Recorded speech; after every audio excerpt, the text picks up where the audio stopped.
Okay. Hvala lepa. Še enkrat hvala, ker ste se udeležili, pa ste si vzeli čas za tole današnjo alternativno financiranje. Se pravi, danes si bomo pogledali, kako Kickstarter lahko svojo idejo, bomo razkrili skrivnosti množičnega financiranja. Kot sem rekla, ta delavnica poteka v okviru evropskega projekta DGC za digitalizacijo slovenskega gospodarstva. Pa dajmo si samo na kratko povedati, kaj sploh je ta projekt.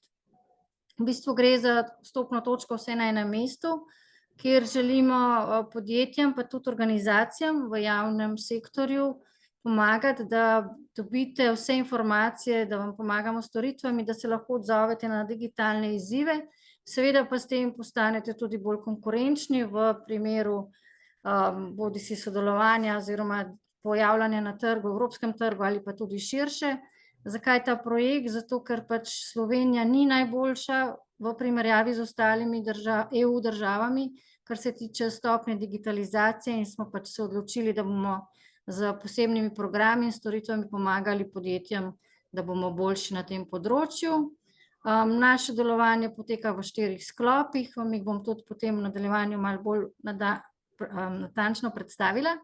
Gre pa za pač, da se lotimo testiranja pred investicijami, da vam pomagamo pri finančnih investicijah oziroma kako najti finance, pomagamo vam tudi pri usposabljanjih in pa gradimo ekosistem, kjer se lahko podjetja med sabo družite in izmenjate ideje.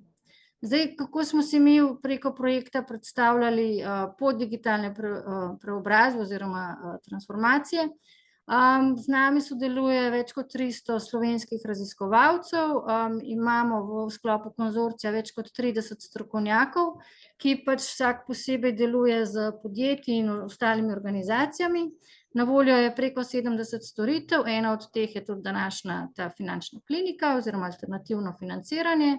Pomagamo, kot sem rekla, podjetjem in pa organizacijam v javnih ustanovah. Naš DGC projekt je osredotočen predvsem na ta 4 strateška področja: proizvodnja, kmetijstvo, zdravstvo in pa turizem. V Sloveniji obstaja še drug EDIH projekt, ki pa ima druge strateška področja, tako da si nismo konkurenčni, ampak če boste kdaj zasledili EDIH SRC, to je podoben projekt, ki tudi pač pomaga pri digitalizaciji. In pa seveda mi smo predvsem osredotočeni na uporabo novejših tehnologij oziroma novih tehnologij, kot so umetna inteligenca, virtualna resničnost, robotika, veriženje podatkov, kibernetska varnost in še vse ostale, da ne bom zdaj vse naštevala. Kaj je pa cilj? Da pač povečamo digitalno zrelost vseh naših uporabnikov oziroma naših storitev za 10 do 20%. Projekt teče že leto in pol, še dobro leto bo potekal, tako da, oziroma leto in pol, mogoče imamo celo še pred sabo, tako da ni nič zamujenega, lahko še vse te storitve, ki jih imamo na voljo, podjetja izkoristite, zato da bomo pač boljši, kar se tiče digitalizacije. To so ta 4 področja, ki sem jih že prej na hitro omenila, se pravi testiranje pred investiranjem, nabor storitev, izbrala sem samo nekaj od teh, samo toliko, da dobite tisti, ki ste danes prvič z nami, informacijo, kaj sploh lahko pridobite preko teh storitev v našem projektu. Pomoč pri iskanju investicij, tukaj sem zeleno označila, da pač ena od teh stvari je tudi to alternativno financiranje, poleg vseh ostalih možnih oblik financiranja, investicije Evropske unije in tako naprej. Potem so razvoj veščin in zrelosti, različne vrste seminarjev, tudi krožno gospodarstvo je tukaj, umetna inteligenca in ostale stvari. In pa ta ekosistem, s katerim pač želimo, da se podjetja med sabo povežejo in da si izmenjajo čim več izkušenj, ker skupaj smo, kot pravijo, vsi boljši. Še kratko, kdo je vse vključen v konzorcij. Koordinator projekta je Univerza v Mariboru, partnerji smo pa poleg Tehnološkega parka Ljubljana še Digitalno inovativno stičišče Slovenija, Inštitut Jožef Štefan, potem Agrifood, na področju Agrifooda je ITC iz Murske Sobote, potem imamo pa še podjetja v okolici Celja, to je klaster Slovenija, so bolj osredotočeni na robotiko, in pa z nami še Arctur, ki pa pokriva visoko zmogljive računalnike in pa tudi področje turizma. Tako da nekako smo poskušali razdeliti področje po celotni Sloveniji, da smo dostopni z vseh naših stičnih točk do podjetij. Zdaj bom pa jaz na tem mestu prenehala o projektu govoriti, ker vem, da niste prišli na to delavnico zaradi projekta, ampak predvsem zato, da slišite res z prve roke glavne informacije o množičnem financiranju. Naj preden Luka bo delil svojo prezentacijo, še povem nekaj besed o Luku. Luka je razvijalec in predavatelj novih ekonomskih modelov, ima dolgoletne izkušnje na različnih poljih kreativnega sektorja, je tudi soustanovitelj iniciative Slovenija Crowdfunding ter kreativnega centra Polygon. Je načrtovalec in svetovalec, pomaga številnim slovenskim in tujim kreativcem in inovatorjem pri izvedbi crowdfunding kampanji. Luka, izvoli, te bom pa jaz utihnila in Luka, beseda je tvoja, izvoli. Kot sem rekla, če ima kdo kakršnokoli vprašanje, lahko zdaj, lahko prek četa, lahko pa tudi kasneje po delavnici. Hvala. Hvala, Maja, za to kratko predstavitev in uvod. Lep pozdrav vsem še v mojem imenu. Hvala, da ste se odzvali na to povabilo in da vas zanima koncept crowdfundinga oziroma prevedli smo ga v slovenščino kot množično financiranje. Pri vseh teh izrazih in pri prevajanju teh izrazov seveda je bilo kar nekaj težav že na samem začetku najti nek konsens, kako se to sploh prevaja v slovenščino. Čeprav seveda ta koncept ni zares nov, je samo z digitalno podporo dobil neko novo obliko. Vsi vemo, gasilci zbirajo finančna sredstva vsako leto za to, da lahko kupijo recimo, ne vem, neko novo opremo za gasilski dom, cerkev to počne že stoletja, če ne celo tisočletja in tako naprej. Skratka, koncept množičnega zbiranja denarja z nekim ciljem je že zelo dolgo prisoten v naši družbi. Danes pa se bomo seveda osredotočili na kako lahko ta koncept izvedemo z uporabo digitalnih platform, spleta in v tej eni urci in še nekaj minut vam bom probal razložiti celo to ozadje, ker seveda v osnovi se sliši precej enostavno, objaviš predstavitev svojega projekta na eni od spletnih platform in potem začneš zbirati finančna sredstva, vendar kot boste videli, je tukaj kar nekaj znanja, ki je potrebnega, da se to lahko zgodi in te ključne točke vam bom danes probal predstaviti. Predvsem pa morda lahko začnemo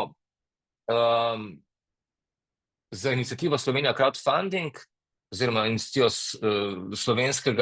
slovensko inicijativo za množično financiranje, ki smo jo ustanovili že davnega leta 2013, ravno z namenom, da pomagamo slovenskim ustvarjalcem in različnim inovatorjem, podjetnikom, nevladnemu in kulturnemu sektorju nenazadnje z znanjem, kako delati uspešne kampanje, zbiranja finančnih sredstev preko teh spletnih platform, ter predvsem tudi povezati med sabo, da se lahko tudi med sabo pomagajo pri tem in da se iz kampanje v kampanjo čim več naučimo in potem to znanje tudi delimo naprej. Zato, ker res, ko smo začeli se ukvarjati z crowdfundingom davnega leta 2013, moram reči, da smo bili še precej neizkušeni, čeprav zelo dober tim, z veliko nekega komunikacijskega znanja in z vsako kampanjo smo imeli nekako več vpogledov v to, kaj zares je potrebno narediti, da se sredstva uspešno zberejo. Izhajali smo pa dejansko iz neke potrebe v neki širši skupnosti, pa tudi na nekem nacionalnem nivoju, da je obstalo blazno nekih dobrih idej. Slovenija, mislim, da je res en fenomen.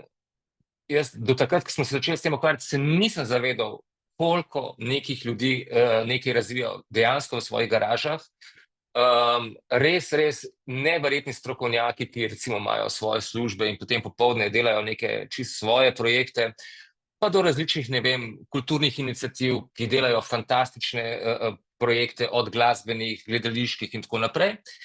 In naša ideja oziroma želja je bila, kako te ideje spremeniti v neke startupe oziroma v neke tržne podvige, bi tako rekel, ki lahko potencialno dosežejo tudi globalni trg, ker si vemo, da je Slovenija precej majhna in z nekimi inovativnimi storitvami in izdelki lahko seveda zelo s pomočjo crowdfundinga, kot bomo videli kasneje, dosežemo tudi nek globalni trg. Seveda pa to ni nujno, lahko crowdfunding oziroma množično financiranje uporabljamo tudi povsem lokalno, od nivoja soseske do cele Slovenije. In pa ob tem, da nekako aktiviramo neko slovensko kreativno skupnost, kot boste kasneje videli, je potrebno v kampanjo vpeti kar nekaj različnih profilov ljudi, od fotografa, nekoga, ki posname video in tako naprej, pa do seveda, da ima ta nek startup ali pa podjetniška ideja tudi nek lokalni učinek. Se pravi, da gremo na globalni trg, zadeva pa recimo proizvajamo v Sloveniji in s tem tudi plemenitimo nek slovenski gospodarski prostor. Tukaj je samo nekaj projektov, tistih čist prvih izpred morda 10 let, ki pa zelo dobro ilustrirajo različne vrste projektov. To je na primer ta blatnik, ki ga morda že skoraj vsi poznate, Musgard, industrijskega oblikovalca Jurija Loziča. Jurij Lozič je ravno takrat praktično diplomiral na Akademiji za likovno umetnost in oblikovanje in je imel to idejo tega blatnika, seveda pa ni imel denarja, da bi startal s proizvodnjo, zato se je odločil za kampanjo množičnega financiranja na platformi Kickstarter takrat. In v roku meseca dni zbral $44,000, kar mu je omogočilo seveda nakup materiala in vzpostavitev lokalne proizvodnje. Ta blatnik se proizvaja v Škofji Loki oziroma tam nekje v okolici. Danes, več kot 10 let kasneje, pa dejansko se prodaja po celem svetu, od Tokija, New Yorka, Los Angelesa, Berlina in tako naprej. Tako da to je ta zgodba iz male Slovenije, lokalne proizvodnje na nek globalni trg. Podobna zgodba so te leseni fotoaparati Elvisa Halilovića.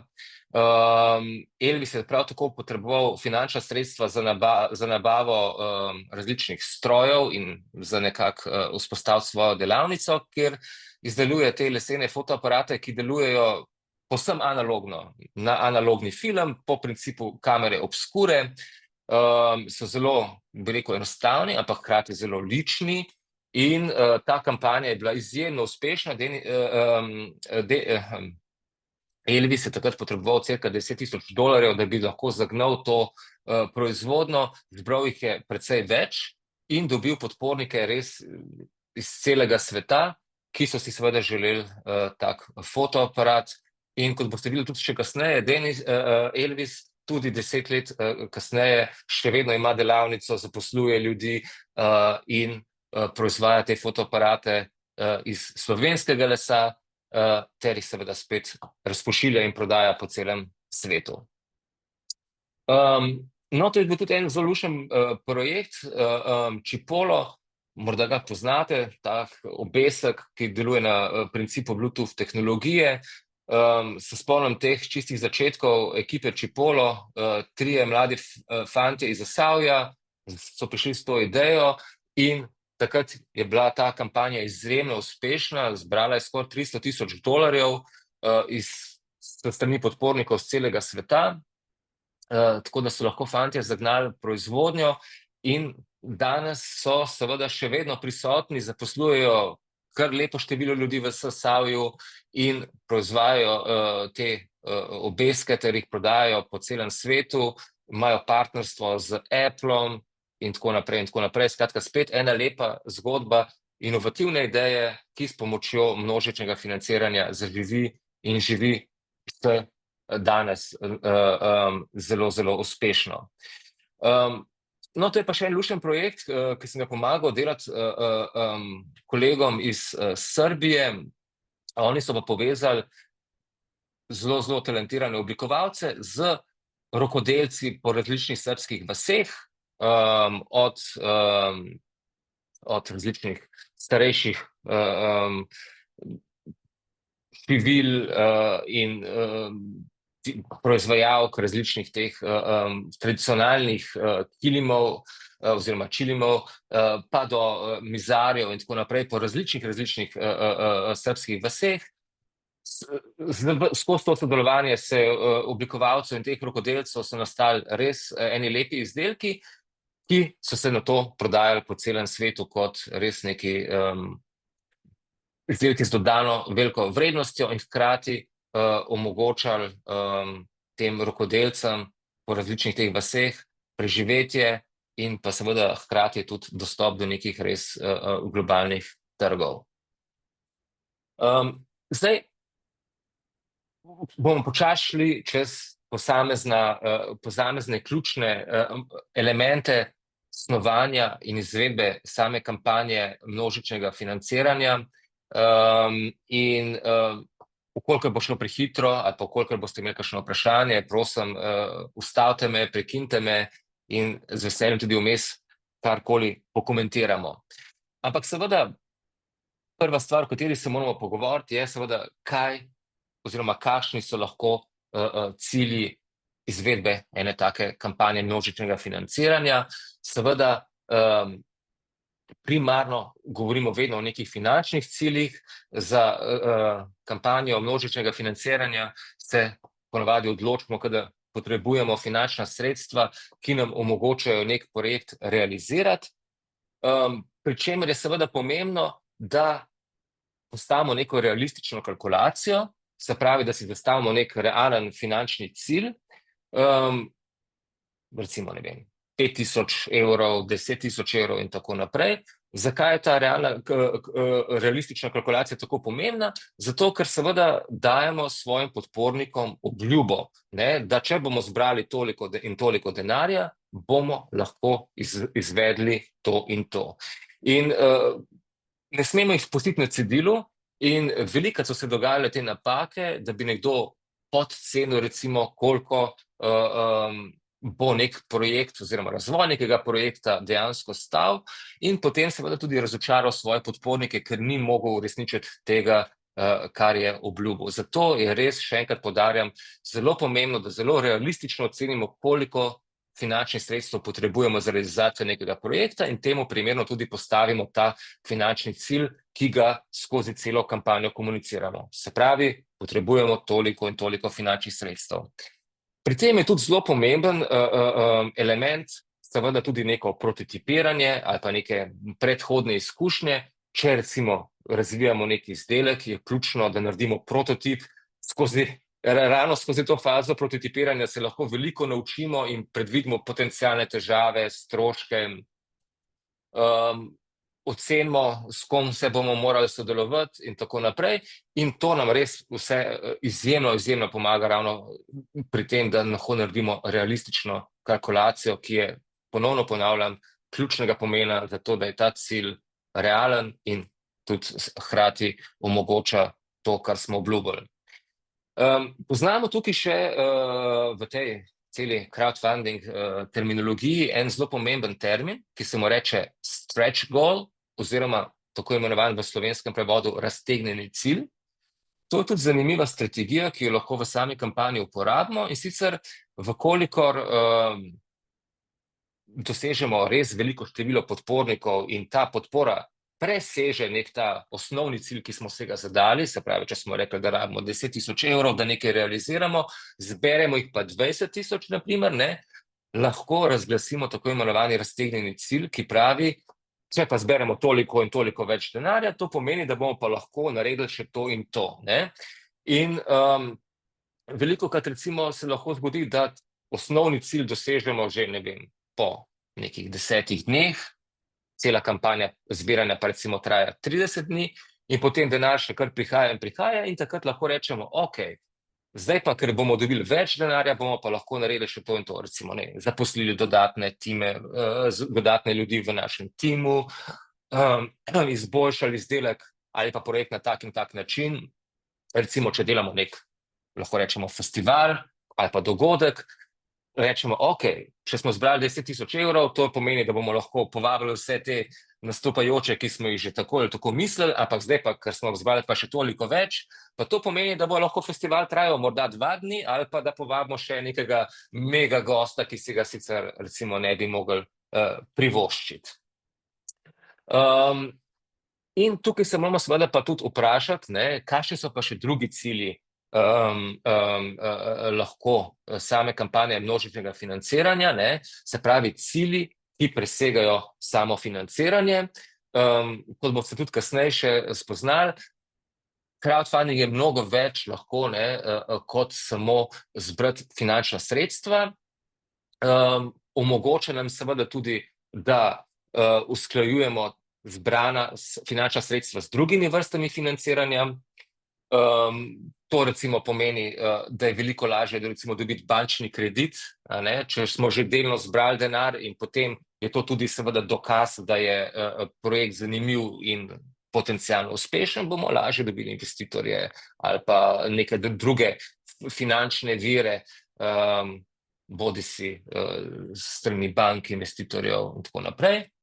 Zelo pomemben so te kampanje z vidika razvoja občinstva, še posebej, če govorimo o dogodkih, je že sama kampanja zbiranja finančnih sredstev lahko odlično orodje za razvoj občinstva, informiranje neke širše javnosti o nekem projektu ali pa razvoj skupnosti, ker to bi vsekakor tudi moral biti eden ciljev množičnega financiranja, seveda, da si zgradimo neko skupnost okrog sebe, nekih bodočih kupcev, uporabnikov, obiskovalcev ali kakorkoli bi temu lahko rekli. Skupnost pa pomeni seveda tudi to, da so to neki naši zvesti podporniki, partnerji v samem projektu, ki jih lahko tudi vključimo kot pomemben vir nekih povratnih informacij, lahko nam zelo svetujejo, kot bomo kasneje videli pri razvoju projekta, sugerirajo recimo nastopajoče na nekem festivalu, če že recimo govorimo o festivalih in tako naprej. Tako da se jih da zelo koristno tudi uporabiti. Lahko tudi to kampanjo recimo množičnega financiranja uporabimo za nek interni razvoj strategij in veščin. Ponavadi seveda, ko se lotimo nekega takega projekta, imamo neko idejo, ampak hkrati, ko se približuje ta faza eksekucije oziroma razvoja dejansko tega projekta, pa vemo, da bomo rabili še tega pa tega človeka, ki ga bomo kar naenkrat lahko seveda iz teh sredstev tudi plačali, in to pomeni, da se kar naenkrat okrog nas oblikuje nek tim in to pomeni, da se bomo morali tudi začeti med sabo usklajevati, sodelovati, delati kot ekipa in je to ena odlična, bi rekel, priložnost, da to naredimo. Ko sem že prej omenil, kampanja množičnega financiranja in zbiranja sredstev je odlično komunikacijsko in tržnostno orodje, s tem, ko nagovarjamo potencialne podpornike, podprejo ta projekt, hkrati promoviramo naš projekt in se zagotavljamo tudi neke bodoče kupce. Obenem raziskujemo trg, zelo veliko feedbacka lahko dobimo oziroma koristnih informacij od naših potencialnih podpornikov in pa tudi ostalih, ki bodo opazili našo kampanjo. Izjemne koristne informacije, izmerimo lahko recimo interes na trgu za naš projekt in to jaz mislim, da je skoraj enako vredno kot sama finančna sredstva, ki jih zberemo, kar nam res lahko recimo pomaga, da tekom same kampanje ugotovimo, da pa morda z našim projektom so možnosti za določene izboljšave, lahko ga čisto v neko drugo smer dejansko zapeljemo, ravno na osnovi teh povratnih informacij, ki jih dobimo med samo kampanjo. In ne nazadnje, med samo kampanjo lahko razvijamo tudi nova partnerstva. Pri veliko projektih se to recimo zgodi, da projekt opazijo na teh platformah različni potencialni partnerji, s katerimi bomo sodelovali, ko bo projekt realiziran, sponzorji, distributerji in tako naprej. Skratka, ta komunikacijski moment množičnega financiranja je res izjemno, izjemno dragocen in se ga splača v največji meri tudi izkoristiti. Poznamo recimo, že prej sem omenil, kako vsi vemo, da to gasilci počnejo, zbirajo finančna sredstva z nekim ciljem, cerkev, mnogo nekih organizacij, predvsem dobrodelnih in tako naprej. Zdaj se bomo pa pogledali neke ključne modele množičnega financiranja in tudi kakšno digitalno infrastrukturo oziroma spletne platforme tudi uporabljajo. Morda je lahko rekel, da je najbolj sta znana dva modela, to je ta donacijski oziroma donations-based crowdfunding. Namenoma uporabljam tukaj tudi angleške izraze, zato da jih boste lahko tudi sami pogooglali in osvojili in skozi ravno te angleške izraze tudi še prišli do dodatnega znanja na spletu. In pa reward-based oziroma nagradni model množičnega financiranja. Skratka, pri prvem je jasno, daš neko donacijo in nič ne pričakuješ v zameno. Medtem ko pri reward oziroma nagradnem modelu pa seveda za svojo donacijo oziroma svoj prispevek potem tudi dobiš neko nagrado. Skratka, teh platform je kar neko malo morje, preko katerih, ki omogočajo, da se na njih predstavite svoj projekt in potem zbirate finančna sredstva. Nekatere so zelo specializirane, recimo za, neke bolj ekološke projekte, nekatere so specializirane bolj za neke programerske projekte. Izstopata pa morda dve najbolj znani platformi, to sta Kickstarter in pa Indiegogo, ki jo morda seveda že vsi poznate.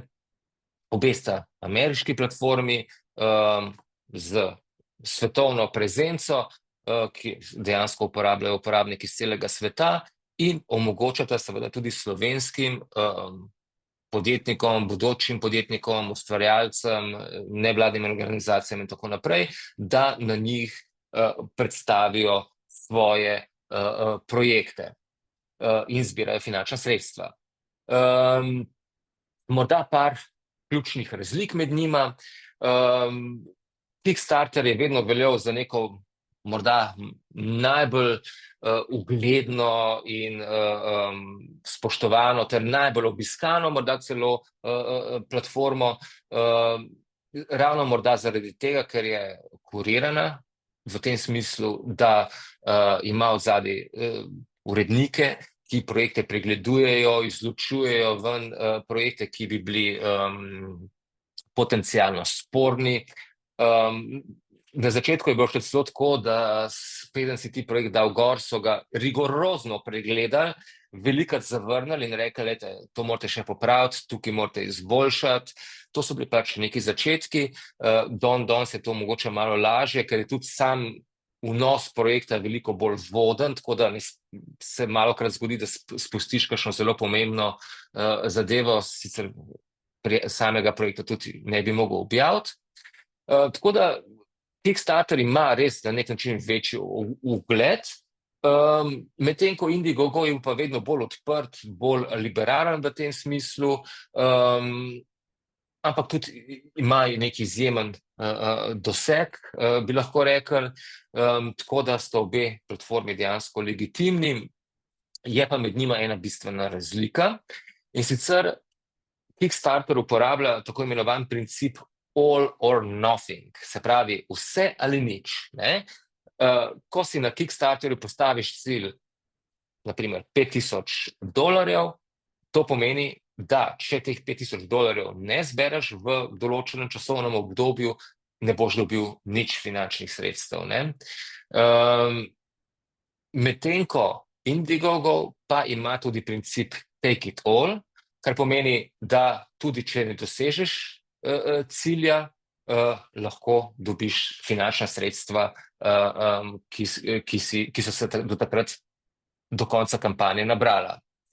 Pri tem seveda vas moram opozoriti, da je ta princip take it all, se pravi, da lahko vzameš, koliko finančnih sredstev se je nabralo, lahko seveda dvorezen meč.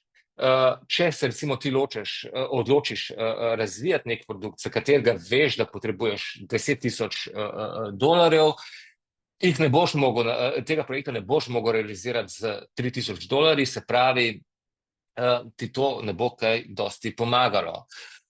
Če pa delaš nek, bi rekel, ne vem, kulturni dogodek, se pravi, ne vem, nek mini festival, pa lahko tudi s $3,000 nekaj narediš, ne? Morda ne v takšnem obsegu, kot si zamislil, ampak festival lahko vseeno izvedeš. En tak primer je recimo fotografski festival, ki se je delal v Zagrebu. Oni so na žalost naredili to napako, naprimer, da so šli na Kickstarter in niso uspeli zbrati vseh finančnih sredstev, niso uspeli doseči cilja, tako da cilj so imeli tukaj, da mislim, da okrog $7,000, zbrali so jih samo 4,000, se pravi, niso dobili teh $4,000, čeprav bi lahko s $4,000 res lahko veliko naredili, ne? In to je bila ta strateška napaka izbire napačne platforme, ki dejansko jim ni omogočila pobrati, koliko denarja so dobili. Če bi šli na Indiegogo, bi to lahko s tem principom take it all dejansko dobili in velika škoda. Tako da to je treba imeti v mislih, te bistvene razlike. Tukaj velja omeniti še lokalno slovensko crowdfunding platformo Adrifund, ki žal ne funkcionira več, je bila pa odlična tudi z tega vidika, da je predvsem bila fokusirana na Slovenijo in je omogočila predvsem nekim manjšim projektom za neke manjše zneske v nekih lokalnih skupnosti, ne, da so se lahko zbirala finančna sredstva. To je velika škoda, da to je bila tudi v slovenščini, seveda, ne. Tako da to je velika škoda in mislim, da tukaj nekaj manjko na slovenskem trgu, da bi ena taka platforma obstajala, ker v končni fazi se lahko tudi, ne vem, sosedske odločijo, dajmo zbrati finančna sredstva za nova igrala na otroškem igrišču, na primer, ne, in se lahko ravno v tak namen tudi uporabi crowdfunding, ne, neka iniciativa, ki lahko potem tudi s par tisoč evri realizira zelo zanimiv projekt. In pritegne hkrati veliko nekih podpornikov in zainteresirane javnosti, sponzorjev in tako naprej.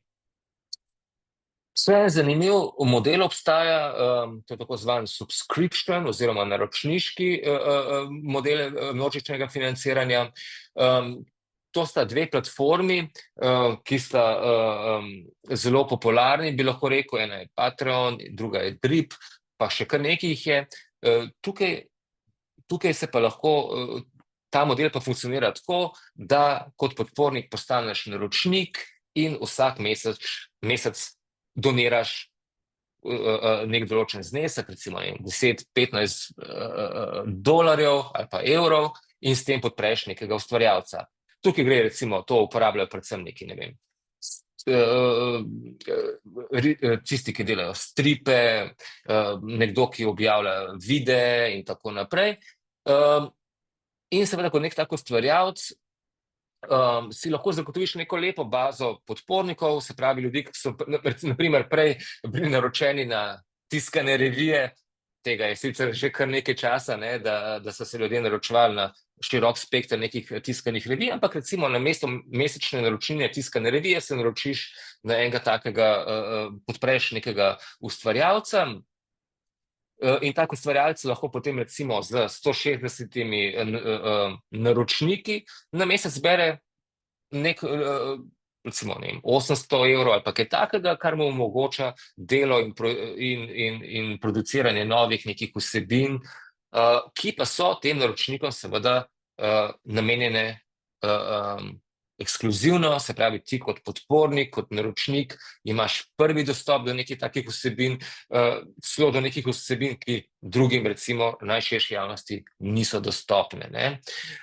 In pa seveda tudi že spet ta nek direkten stik z ustvarjalcem, ne, direktno komunikacijo in tako naprej. Tako da to je tudi en zelo zanimiv model. Potem imamo pa še model tako zvan sofinanciranja oziroma match funding. Tukaj pa gre predvsem za neko kombinacijo zbiranja finančnih sredstev in pa potem dobivanja finančnih sredstev z strani neke institucije. To je naprimer tehnološki park, bi lahko recimo imel en tak razpis, pa bi rekel, glejte, če prek crowdfundinga zberete 40% denarja, kot ga potrebujete za razvoj nekega projekta, vam mi prek nekega evropskega projekta zagotovimo 60%. To je tako zvan match funding. In to se da recimo tudi dogovoriti s kakšnimi sponzorji, že spet, s kampanjo množičnega financiranja mi dokažemo, da projekt ima nek potencial, da obstaja nek interes. 1000 ljudi je že kupilo vstopnico za nek festival, naprimer, in zdaj pa lahko dobimo sponzorja, seveda, ki bo dal pa še enkrat $10,000 evrov zraven in oplemenitev ta program, omogočil boljšo izvedbo tega projekta. Tako da to je zanimiv princip, ki se ga da tudi zelo dobro uporabiti. Potem sta pa še dva modela, ki jih je treba omeniti. En je posojilni, lending, in pa equity, lastniški delež, se pravi, v prvem dejansko podporniki posodijo finančna sredstva in jih potem čez nekaj časa dobijo nazaj, drugi je pa tako zvan equity, kjer dejansko ti z svojo donacijo, svojim vložkom postaneš dejansko solastnik nekega projekta oziroma podjetja. Te dva modela v Sloveniji nista mogoča, sta pa mogoča v tujini, se pravi, veliko podjetij recimo po svetu se je odločilo registrirati podjetje potem v Veliki Britaniji, kjer je ta model zelo razširjen, ali pa seveda tudi v Ameriki, zato da so lahko skozi ta model množičnega financiranja dejansko z donacijami dobili solastnike, prodali deleže in dobili finančna sredstva. Slovenska zakonodaja tega ne predvideva in omogoča zaenkrat. So pa že bile iniciative, tudi kar se tega tiče, da bi se to tudi v Sloveniji omogočilo. Obstaja pa tudi seveda povsem enostaven način, ki smo ga že prej omenili, crowdfunding brez platforme. To je bil en lušen eksperiment, ki sta ga delala ilustratorka Meta Vraber in pa Klemen Košir, kuhar, pisec kuharskih knjig. Na enem od dogodkov sta postavila stojnico in predstavila koncept bodoče knjige receptov Namazi za mizo. Meta je tam na mestu ilustrirala to hrano, Klemen pa demonstriral te različne namaze in na ta način zbrala prednaročila, s katerimi ste lahko financirala tisk knjige. In seveda takih možnosti je veliko, kako nagovoriti neko širšo javnost, da imaš nek projekt, da ne ti dajo sredstva vnaprej, da ga lahko realiziraš in potem seveda, ko je projekt realiziran, potem oni tudi dobijo ta nek izdelek ali pa karkoli že. Dajmo zdaj probati malo recimo boljš razumeti, kdo pa so te ljudje, ki podpirajo in donirajo finančna sredstva. Dajmo se vprašati, zakaj bi potem, kakšni so te glavni motivatorji. Večinoma gre za to, da ljudje podpirajo projekte, ki so jim blizu, ali pa v neki njihovi skupnosti, tako da se prepoznajo v njih, rešuje njihovo težavo ali pa nek namen, ali pa da imajo priložnost podpreti nekoga, ki ga poznajo. Pri kampanjah množičnega financiranja vedno rečemo, da so prvi podporniki tako zvani FFF, Friends, Family and Fools. Se pravi, prijatelji, družina in pa neki naključni norci, ki jim je zadeva všeč. Vse ostale pa seveda bomo morali malo bolj konkretno nagovoriti in doseči, ampak te so pa tisti prvi, ki zadevo podprejo. Ljudje tudi podpirajo projekte, ker s tem vidijo neko priložnost za neposredno sodelovanje z njimi ali pa njihovimi ustvarjalci. To so predvsem gre recimo za neke skupnostne projekte ali pa tudi za bolj neke tehnološke projekte, kjer vidijo, da rešujejo res neke zanimive izzive in vidijo, da je to nekaj, kar bojo potrebovali pri svojem delu, ali pa da lahko za svojim znanjem tudi prispevajo in bo potem ta projekt reševal njihovo težavo profesionalno, v profesionalnem okolju ali pa tudi seveda zasebnem, ne. Seveda pa je, ne, en ključnih momentov velikokrat predvsem to, da podporniki dobijo neko nagrado, ne, potem so sredstva finančno, kako bi rekel, zberejo, se projekt realizira in to je seveda lahko, bi temu rekli tudi, da gre dejansko za neko prednaročilo izdelka, ne. Se pravi, ne vem, lahko je to neka knjiga, lahko je to res, kot ste videli prej primere, ne, nek čist tehnološki ali pa oblikovalski izdelek in tako naprej. In je to en glavnih seveda lahko motivatorjev, ne, ravno dobiti to stvar in seveda dobiti jo kot eden prvih, ne, mislim. Podporniki so vedno tisti, ki bodo to zadevo potem prvi dobili, ne, ker je to seveda še dolga pot potem, ko se nek projekt realizira, preden bo dejansko nastopil na trgu, prišel v trgovine ali pa prek nekih drugih prodajnih kanalov, ne. Se pravi, ti kot podpornik si tisti, ki bo to prvi dobil. In smo zdaj že seveda pri tem, ne, kakšne nagrade lahko seveda ponudimo tem podpornikom. Lahko so zelo simbolične, ne, lahko govorimo, ne vem, če je recimo projekt film, so to lahko neke zahvale, ki se potem na koncu vrtijo filma, ne, kjer so navedeni podporniki. In veliko ljudem je to tudi zelo veliko pomeni, no, da so navedeni na nekem seznamu podpornikov.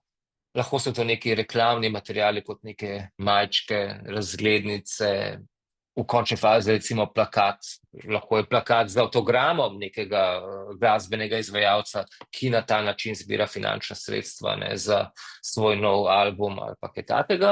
Se pravi, zelo simbolične nagrade, ki imajo seveda ponavadi tudi neko manjšo, ne, vrednost in so namenjene res širšemu krogu uporabnikov, tudi tisti sorodnik, ne, ki reče, mu bom pa vsaj to dal teh 5 evrov in tako naprej. Potem je to, ko smo že prej omenjali, ne, prednaročila, ne, se pravi, lahko bodisi izdelkov, vstopnic v končni fazi za premiero filma, za na koncert, ne, ali pa vstopnic za online, ne, premiero filma, ne. Tudi to je lahko zelo dobra nagrada za nekega podpornika. Potem imamo pa seveda tudi te, kako bi rekel, bolj ekskluzivne nagrade, ne, ki pa so namenjene izključno podpornikom in morda ne bodo nikoli namenjene neki širši javnosti, to so neke omejene serije, ne, izdelkov v neki barvni kombinaciji ali pa kakorkoli. Personalizirani izdelki, se pravi, da lahko nekdo vgravira tam vaše ime, in pa ja, res ta moment early bird, se pravi, prvi dobite ta izdelek, ne, od vseh. Tako da. Zdaj, strategija nagrad je zelo pomembno, tukaj seveda, kot sem že prej omenil, ta nek različen cenovni razpon, ne, zelo je fajn ponuditi nekomu, da vas lahko podpre z simboličnim zneskom, za neko simbolično nagrado, ali pa seveda tudi potem z nekimi višjimi zneski, kar mu prinese nekaj tudi višje nagrade ali celo kombinacijo nagrad. Pri nagradah lahko damo recimo tudi različne roke dobave, se pravi, ta nagrada za tak znesek pomeni, da jo boš dobil v prvih 3 mesecih, če boš pa dlje časa počakal, ne, je pa lahko drug znesek, ne. Potem so spet za neko doplačilo, ne, lahko imaš različne prilagoditve, personifikacijo, se pravi z nekim imenom ali pa v drugačni barvi ali pa kaj takega v barvi po izbiri v končni fazi, ne. In pa kompleti nagrad, ne, recimo, da dobiš in, ne vem, ta neki izdelek ali knjigo, album in plakat in razglednico in še, na primer, vstopnico za na koncert, ne. In to so različne strategije, ne, kako lahko od 5 evrov pa do, ne vem, višjih zneskov predstavimo več možnosti, kako nas lahko ljudje podprejo, ne. Tako da to je zelo pomembno, ne, nekako to strategijo dobro domisliti. Ko pa smo že ravno pri strategiji, je pa seveda ključni moment crowdfunding kampanje oziroma kampanje množičnega financiranja, ravno ta komunikacijska strategija. Največja napaka v percepciji teh kampanj je to, da seveda objaviš projekt na eni od teh platform, prej smo omenjali Kickstarter, naprimer, in potem je to. Ni res. Zelo malo ljudi bo med množico vseh teh kampanj našlo vašo kampanjo na Kickstarterju, razen seveda, če je res izjemno zanimiv projekt, ki ga bo tudi sam Kickstarter tim prepoznal in ga bo potem morda celo dal na prvo stran in rekel, to je en res odličen projekt, to se je že s slovenskimi projekti dogajalo. Taki projekti imajo potem seveda večjo vidljivost in veliko ljudi ga lahko potem vidi in podpre. Večina projektov pa seveda potem pristane v teh nekih kategorijah globoko in si morajo šele s časom nekako izboriti večjo prepoznavnost. Zato je pomembno, res poudarjam, narediti zelo dobro komunikacijsko strategijo, ki bo ljudi obvestila o tem, da kampanja obstaja in jih pripeljala na določeno stran te crowdfunding platforme, kjer jo bodo potem lahko tudi potem dejansko podprli. Zdaj, v tej komunikacijski strategiji moramo dobro definirati neke komunikacijske cilje. En od teh komunikacijskih ciljev je dejansko to, da ljudi pripeljamo na samo crowdfunding platformo. Hkrati pa seveda lahko, kot sem že rekel, izkoristimo priložnost komuniciranja te neke crowdfunding kampanje, da tudi res neko najširšo javnost obvestimo o našem projektu in morda seveda ne bodo podprli projekta v tej fazi, ampak si ga bojo pa zapomnili in bojo kasneje vsem prišli recimo na vaš, koncert ali pa kupili ta izdelek in tako naprej. Zelo dobro moramo definirati neka ciljna občinstva, mi moramo vedeti, koga nagovarjamo, tako da lahko tudi neke komunikacijske kanale temu prilagodimo. Zdaj, če nagovarjamo, podpornike oziroma fane neke glasbene skupine, je to neka zelo, bi rekel, ozka ciljna skupina, medtem če delamo, naprimer pa, nova igrala na igrišču v soseski, pa nagovarjamo, celo sosesko, od starejših do mlajših, seveda morda bodo najbolj veseli teh igral ravno mladi starši, po drugi strani bojo pa podprli lahko tudi drugi, v končni fazi tudi lahko kakšna podjetja in tako naprej.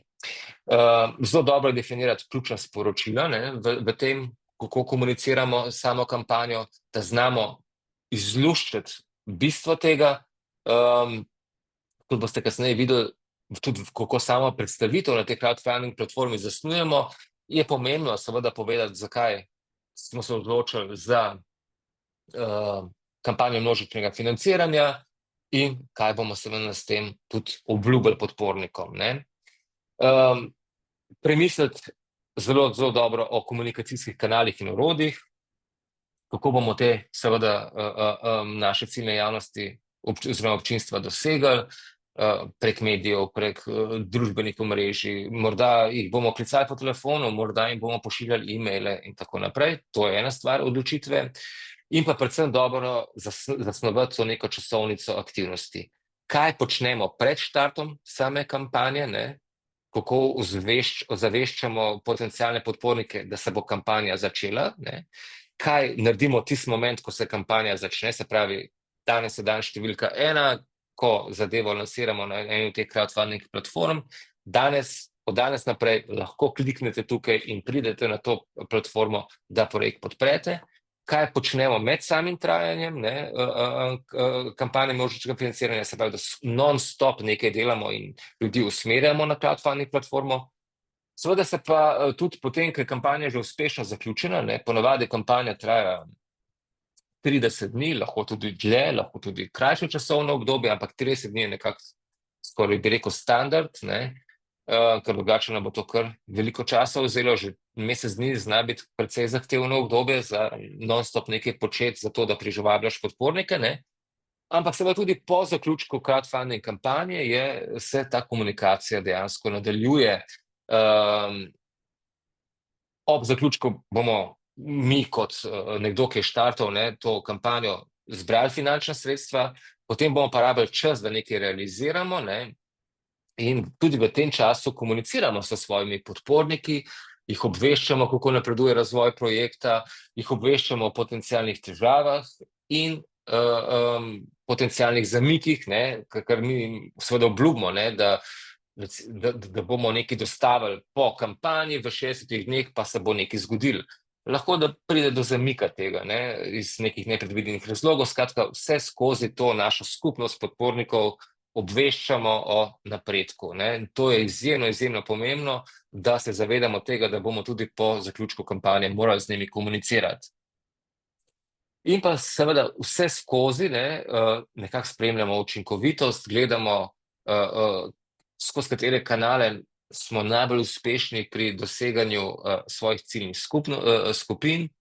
Tudi te platforme ponavadi omogočajo, da vidiš, od kje ljudje prihajajo, ali to prek Facebooka, prek nekih oglasov, prek medijev, nekih medijskih objav in delati na tem, da vse naprej uporabljamo te prave komunikacijske kanale, da bomo ljudi, podpornike pripeljali na to crowdfunding platformo. Ne smemo pa zanemariti, da seveda tudi to komuniciranje stane.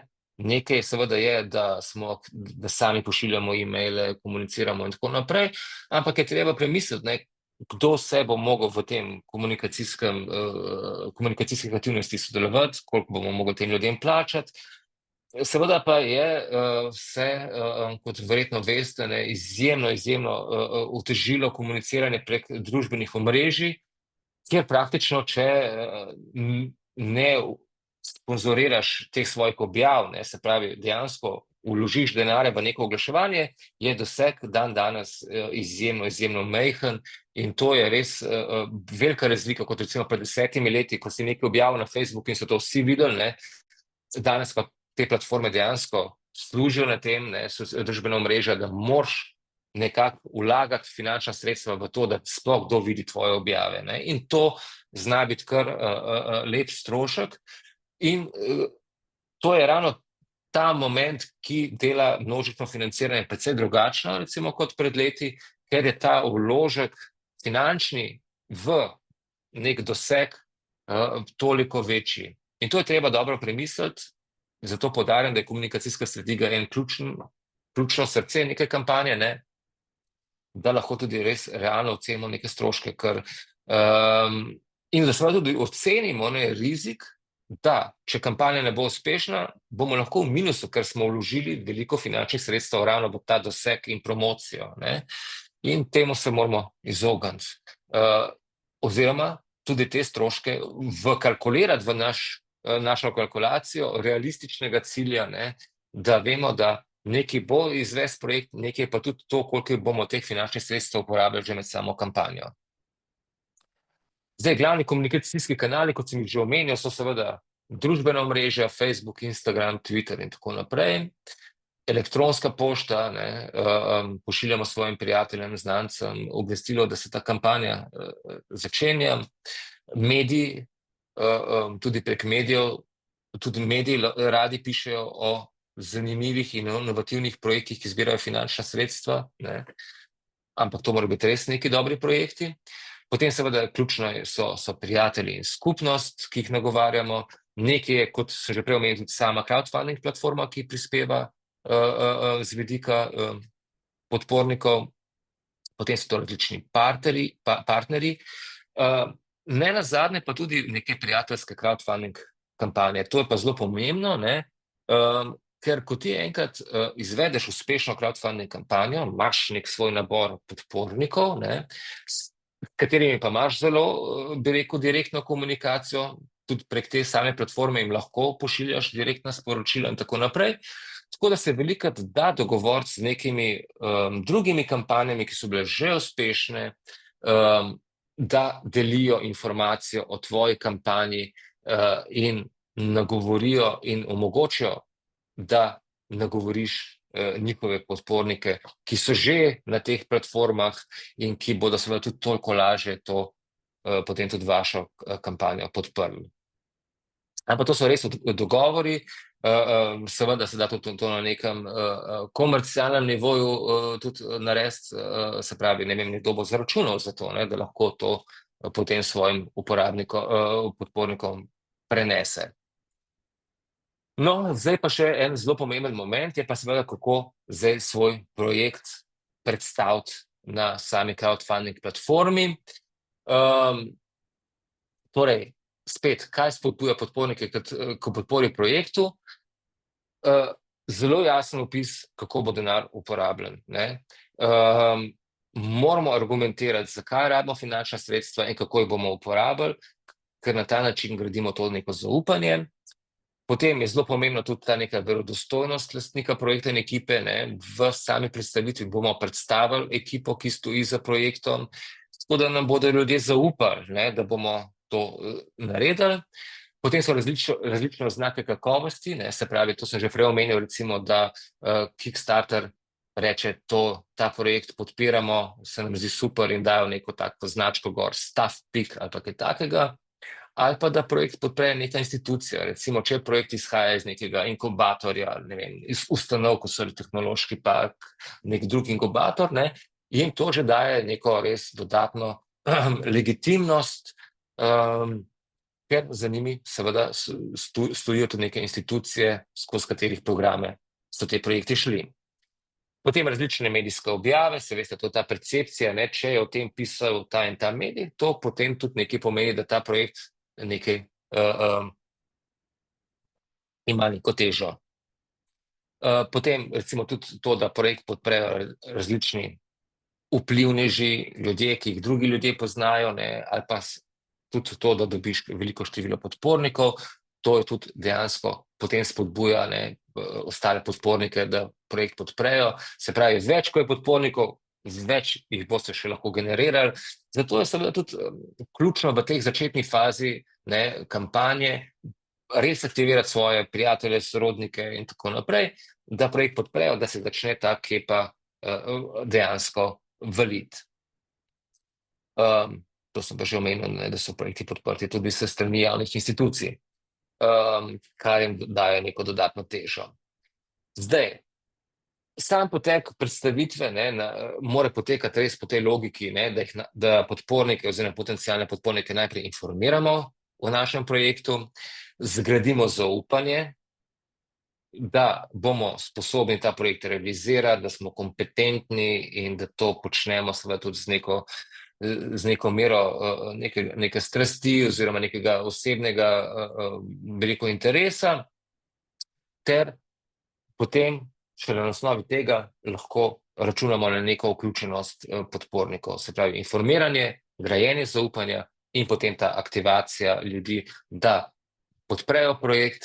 Velikokrat je pa že recimo tudi velik doprinos, da ga pa recimo samo delijo na svojih družbenih omrežjih in tako naprej, povejo svojim uporabnikom, svojim prijateljem. Tudi to je res velik doprinos, ki ga lahko vaši podporniki naredijo, da recimo razširijo glas o projektu. Velikokrat se bo to seveda zgodilo, ker bo nekdo rekel, to je odličen projekt, jaz sem ga podprl, želim si, da uspe, želim si, da doseže cilj, zato ga podpriši ti. Se pravi, ravno to stremenje k doseganju cilja bo tudi ostale že nekaj podpornike aktiviralo, da bodo nagovorili tudi druge k temu, da projekt podprejo. Kot sem že preomenil, tipičen primer, igrala v soseski, za katere soseska zbira finančna sredstva, vsak bo še soseda nagovoril, dajmo, in tako naprej. Zdaj, kje so pa zdaj ti elementi, ki jih bomo uporabili pri predstavitvi na eni takih crowdfunding platform? Video, ki predstavlja projekt, ekipo za njim in pa fotografije, ki jih bomo tudi lahko potem uporabljali v drugih komunikacijskih aktivnostih, delili na socialnih omrežjih, družbenih omrežjih in tako naprej. Tukaj verjetno bomo morali aktivirati nekoga, ki to zna dobro narediti, nekdo, ki lahko posname dober video, in pa tudi nekega fotografa, ki zna dobre fotografije narediti. Standardi za te fotografije in videe so na teh platformah, kot lahko vidite, kar na nekem nivoju, to niso ravno neki videi, ki so posneti amatersko z telefonom, ne. Zato je pomembno to res dobro narediti. Potem je predstavitev, ne, izdelka projekta, dogodka, neke glavne značilnosti, zakaj je na nek način inovativen, in lahko se tudi pohvalimo, recimo, da so v tem projektu že pisali neki mediji, ne. Lahko se pohvalimo, recimo, da je ta projekt, če govorimo recimo o festivalu, da je že bil lansko leto, ne, ampak da ga letos hočemo narediti boljšega in zato smo šli v crowdfunding, kjer bomo s tem načinom šli v predprodajo vstopnic in zagotovili, da bo projekt še boljši na novi lokaciji, z boljšo infrastrukturo in tako naprej, ne. Zelo pomembno je razložiti ta nek razvojni proces, ne, se pravi, od prototipa do produkcije, s tem, da ljudem damo res vedeti, kako smo projekt razvili, da ljudje vejo, oziroma potencialni podporniki vejo, da razumemo, ne, kako bo projekt potekal, kako ga bomo potem dejansko izvedli, ko bomo finančna sredstva dobili. In res predstaviti ekipo, ne, kdo so, kompetence, kakšne izkušnje imajo, a so člani nekih skupnosti in tako naprej, vse, kar jim daje kredibilnost in gradi zaupanje, da bo ta ekipa sposobna ta projekt narediti. Jaz se spomnim, enkrat smo na Kickstarter prijavljali nek projekt, ki je bil tehnološko kar zahteven, no, mislim, inovativen, so potem s Kickstarterja nam javili, so rekli, glejte, če hočemo to objavimo, morate malo razložiti, kdo so te ljudje, ki stojijo za projektom. Imate inženirja v ekipi, kako hudiča boste razvili en tak projekt, če nimate res nekih strokovnjakov, ne? In seveda, ker so te strokovnjaki tudi v ekipi bili, smo to predstavitev dopolnili in smo rekli, glejte, na tem projektu dela tudi elektroinženir, ki bo znal to seveda naprej narediti, ne. Nasploh pa je res pomembno, no, razložiti, zakaj zbiramo finančna sredstva, ne. Razložiti, zakaj je tak cilj, ne, zakaj rabimo 10,000 evrov, kako bomo porabili ta sredstva, ne, in poudariti, da je ta projekt res odvisen od ne tega, da je ta kampanja uspešna, da ljudi motiviramo, da se zavedajo, da morajo ta projekt podpreti, in da bo tako pač to šlo naprej. Velikokrat pa tudi seveda te platforme zahtevajo, da navedemo tudi potencialne rizike, ne. To je nek standard za to, da razložimo, kaj vse gre lahko narobe, ampak kako smo pripravljeni na to, da bo šlo karkoli narobe in imamo neke alternativne scenarije, da bomo te rizike tudi premagali. Zdaj, ko smo izdelali to neko dobro predstavitev projekta z videom, fotografijami, domišljeno to strategijo nagrad, ki jih bomo objavili, ne, na platformi, vse razložili, je pa seveda zdaj ta ključni moment, kako to kampanjo upravljamo, ko pritisnemo tam gumb objavi, evo, zdaj se pa naše delo šele zares začne, ne. Zdaj je ključno, ne, pridobivati to neko medijsko pozornost, da mediji pišejo o nas in spletno oglaševati, to, kar sem že prej omenil, imeti nek budget za to, da lahko naše objave dosežejo res čim večji krog potencialnih podpornikov, biti aktivni na nekih družbenih omrežjih, a ne, komunicirati s podporniki, tudi tisti, ki so projekt že podprli, jih je treba z njimi seveda komunicirati.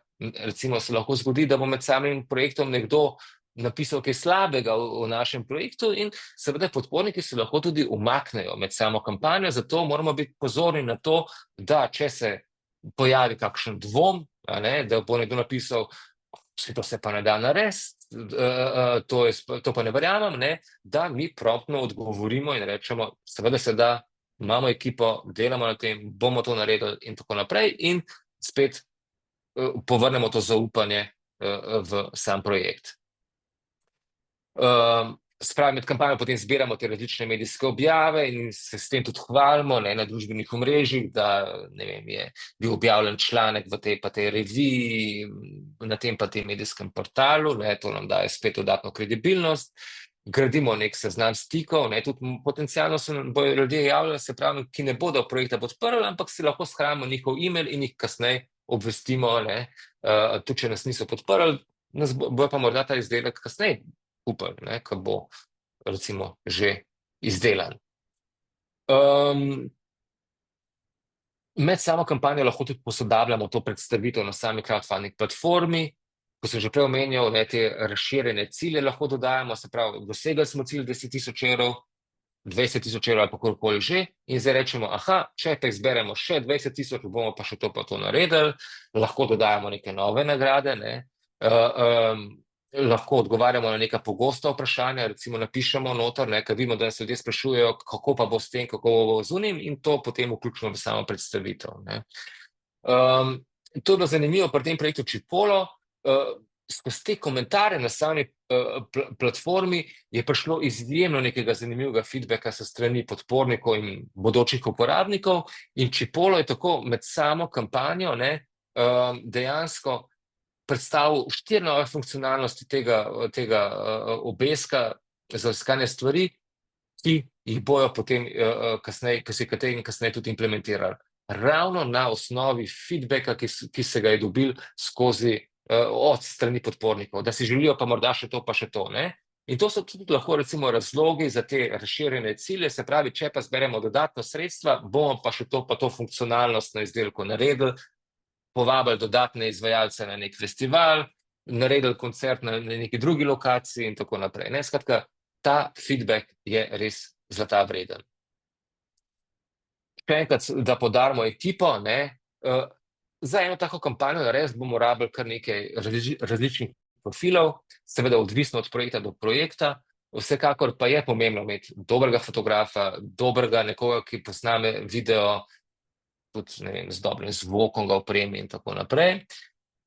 Nekoga, ki zna dobre tekste pisati v končni fazi, dobrega grafičnega oblikovalca, skratka, kar naenkrat to nastane nek tim, ki sodeluje pri pripravi take kampanje in tudi samega projekta. Velikokrat seveda so te ekipe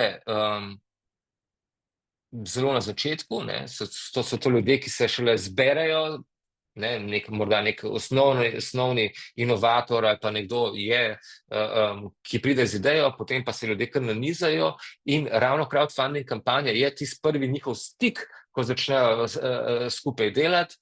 Zato je tudi izjemno pomembno, ne, da je ta ekipa dobro dela, ker bi bilo smiselno, da potem tudi nadaljuje po tem, ko je kampanja uspešna. Pri tem bi vas opozoril, da se je zelo fajn že pred začetkom kampanje tudi dogovoriti, urediti pogodbene razmerja z vsakim, ki delaš v ekipi, ne da mu rečeš, ja, ti boš malo pomagal, pa se bomo že pol zmenili, boš seveda nekaj tudi ti dobil, če bomo uspešni, ne.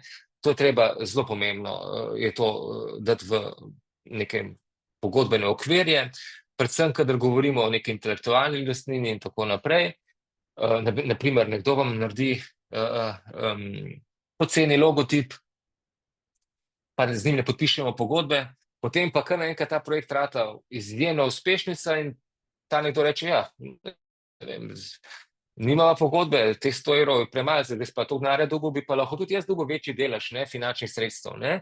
In velikokrat pride do nekih seveda lahko potencialnih konfliktov v ekipi, razpadov ekip, ali pa celo, ne vem, sodnih postopkov, zato je pomembno res te dogovore dati na papir, tako da vsak ve in je tudi fair do vsakega, da ve, kakšna oblika sodelovanja to je, se pravi, moj vložek v to projekt in kampanjo je tak in tak, če bo kampanja uspešna, bom nagrajen na tak in tak način in potencialno tudi dolgoročno sodeloval s to ekipo, ne. Tako da te stvari je treba res dobro definirati. In kaj se pa potem zgodi po neki uspešni kampanji ali pa po neuspešni kampanji, ne, se pravi, če je kampanja neuspešna, to pomeni, da smo se iz tega nekaj naučili, verjetno, ne, da smo bili ali slabi v komuniciranju, ne. V kolikor smo bili slabi v komuniciranju, pa je projekt dober, to pomeni, da lahko kampanjo seveda še ponovimo, ne. Druga stvar pa seveda je tudi to, da lahko, kako se že reče, smo bili pa uspešni, kar pa pomeni, da se pa delo začenja zdaj, ne. In to je ta časovnica, ne. Zdaj po sami kampanji imamo finančna sredstva in najbolj odgovoren del, da res uresničimo to, kar smo v kampanji obljubili, in to je res, res izjemnega pomena, tako da tukaj se rokavi zavihajo, komuniciranje z podporniki se nadaljuje in šele ko izpolnimo svoje obljube iz kampanje, lahko nadaljujemo s projektom v tem smislu, da, ne vem, začnemo ga tržiti širše, če je to nek izdelek ali pa knjiga, recimo pride v knjigarne in tako naprej, ampak podporniki so pa tisti, ki so pa to knjigo recimo prvi dobili. No, potem pa se zgodi še lahko tale moment, ne? Po eni uspešni kampanji lahko razvijamo nov projekt in ga predstavimo svojim podpornikom, ne? Najboljši pri tem, seveda, primer, ki ga lahko omenim, je ravno Elvis, ki dela te lesene fotoaparate. On dejansko vsako leto ali pa vsake 2 leti potem gre v novo kampanjo z zbiranjem finančnih sredstev za novo serijo teh fotoaparatov, ki so izboljšani na osnovi povratnih informacij svojih podpornikov, ki so se že oblikovali v neko skupnost, ne, in dejansko na nek način sodelujejo pri razvoju novih interacij teh fotoaparatov, in to mislim, da je odlično. In Elvis vsake toliko časa ne objavi res novo kampanjo, ponovno zbere finančna sredstva, naredi še boljše fotoaparate in tako naprej, ne. To, ko enkrat imaš res svoje podpornike, lahko potem z njimi zelo, zelo pametno razvijaš projekt naprej. Naprimer, spet primer festivala, letos zbereš finančna sredstva za festival, festival je izjemno uspešen in potem ti dejansko ti ljudi imaš njihove kontakte in jih toliko lažje, a ne, naslednje leto nagovoriš. Se pravi, bojo te stroške komuniciranja in napora komunikacijskega toliko manjši v prihodnjih letih, ne, in bojo še ti ljudje predvsem pa je pomembno, no, da res svoje podpornike spremeniš v svoje ambasadorje, da tudi oni promovirajo ta tvoj projekt. Tako, zdaj smo prišli do konca teh ključnih, no, nekih, se mi zdi, res elementov, kako izvesti neko uspešno kampanjo, in bi morda na tej točki odprl debato, vas poprašal, če imate kakšna vprašanja, kakšne potencialne projekte, za katerega si želite mnenja, pa bi jih radi predebatirali. Ja, Luka, hvala za tole res super predstavitev.